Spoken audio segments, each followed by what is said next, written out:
Saludos, televidente. Awe el mensaje de Año Nuevo. E año aquí, por favor, vamos a poner metanan que tiene a ver con desarrollo y crecimiento espiritual.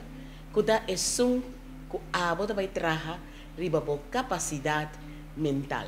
Kiko me quer que sei. Vamos começar a poner metanan caminho com a mim vai trabalhar arriba domínio mental.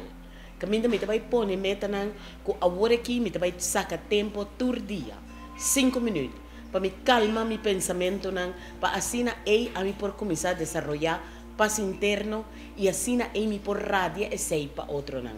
Vamos poner metanan não somente para coisas externo, pero vamos começar a poner metanan para internamente nos crescer. Paso hoy en día nos mister así sei para nos portar un mejor gente, para nos portar compasión, para nos portar cariño, para nos portar más conectar con los mes y con otros. Van el año nuevo aquí de 2024, van a hacerle el mejor año y ya voy para adelante, camina con nos como ser humano, te trata otro nechi con cariño, con atención y con nos va a poner atención na tu ser viviente y na tu ser humano. Para sobre nos tur ta uno. Na final del día, a mí, abo, nos tur que va adelante y nos tur tiene mister de apoyo.